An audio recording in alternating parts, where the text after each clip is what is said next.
In today's video, I am going to teach you how to use automation with emails in Hubspot. This is a simple workflow setup that lets Hubspot send an automated email for you based on a trigger you choose. Automation like this is helpful because it keeps your follow-up consistent and timely without needing to send each message manually. Start by going into your Hubspot account and navigating to Automations. From there, click on Workflows.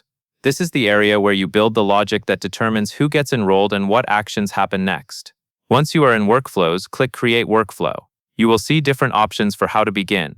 And for this process, you can choose from scratch. Starting from scratch gives you a clean workflow so you can control each setting and action.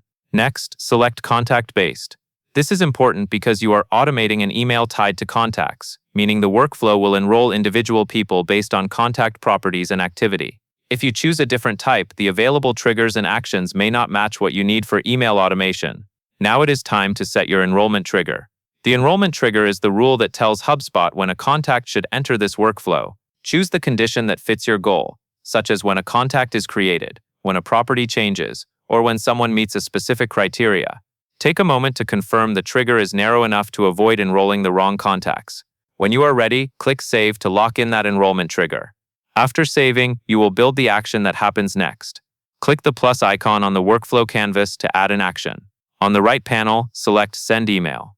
This action tells Hubspot to automatically send a marketing email to any contact that enrolls.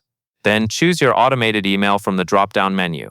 Make sure you select the exact email you want sent, and that it is designed for automation.